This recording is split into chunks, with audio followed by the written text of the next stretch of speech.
So parametrics are basically when you define the variable x and the variable y, which is usually known as y in terms of x. So for example, y is equal to x squared. So this relationship right here is y is the dependent variable and it depends on x. Now we can use this idea right here. However, this time each of these variables, x and y, will be dependent on a variable which is usually denoted as t. So let's say, let me erase this right here. Let's say x is equal to, let's just say 2t. So x varies with t times 2. And then let's say y is equal to t minus 1. So y varies with t as well, minus 1.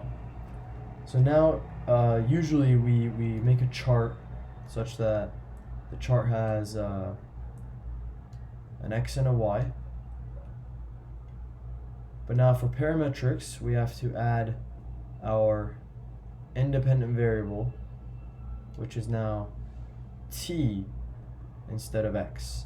So now things have changed. T is our independent variable, and x is our dependent, and y is our dependent, and they're both dependent on time. So this is basically the notion of parametrics. So now in this case, we can start plugging in some t values. So we'll start with 0. If we plug in 0, we get, for x, we get 2 times 0, which is 0. For y, we get 0 minus 1, which is negative 1. Let's plug in 1. Plug in 1, we get 2 and 0. Plug in 2, we get 4 and 1. Let's do one more. Plug in 3, we get 6 and 2. Now let's see if we can graph this. Now notice how on we still have our x and y variables, so we can still have our x and y axes, and in this case our t variable will not be shown as a dimension when we graph. You can think of the t variable as the dependent variable that dependent variable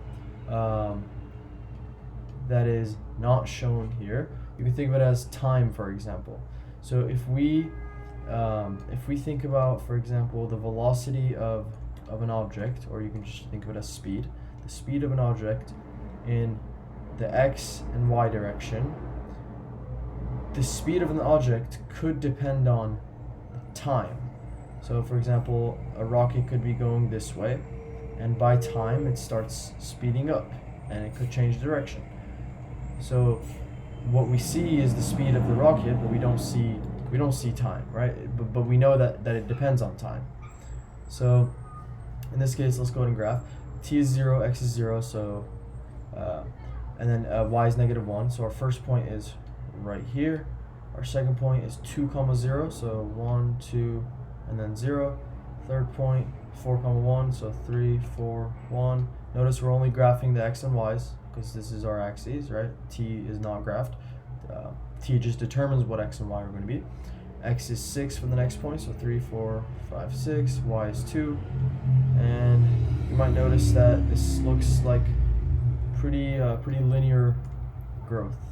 So we can assume that it is a line now, and we can connect them. Let me choose a different color. So we can connect the lines like that. And that right there is our parametric function, where x is equal to 2t and y is equal to t minus 1, graphed and visually represented.